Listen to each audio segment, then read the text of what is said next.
Hi Daniel, really good seeing you again, mate. Good session. Obviously we've got a few bits and pieces to work on here, but let's just have a look. I'll just pop in the plane line. So there are a couple of key things in this backswing that we've got to start feeling. And number one is getting this rotation right, which is great. So you can see the left knee's going towards the ball a little bit more. This is absolutely crucial. Got to get this lower body moving to allow us to flatten off the backswing.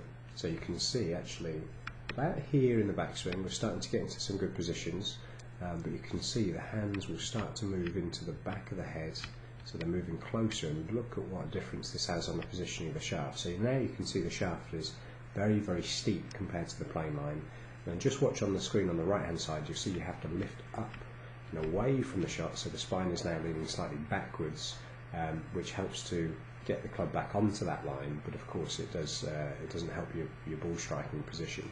So what we've got to try and do is we've basically got to try and get the club at the top of the backswing, or the hands more into this position, maybe with the club actually pointing a little bit more off to the left.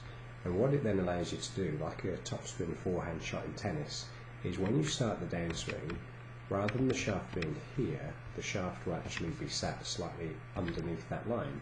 And when we can get the shaft underneath that line as we start the downswing, then you can really open the chest properly. And when you open the chest correctly, what that basically does is it gets the spine leaning forward, remember, as opposed to leaning back. And when the spine's leaning forward, then the shaft tends to lean forward, and that's when you get into that really good ball striking position. So really try and get the top of the backswing. Next time I see you, I'd really like the top of the backswing to be much shorter, much flatter, and the club is going to feel miles and miles behind you. But then of course on the way down, you've got to make sure that you turn the chest nice and open rather than lifting up. Because remember, I was mentioning, if you stay in this downswing position with the new top of the backswing position, the contact will actually be probably about 2-3 feet behind the ball. So it forces you to open the chest to move the divot forward, and that's exactly what we want to have happen. So really well done, and look forward to seeing you again soon.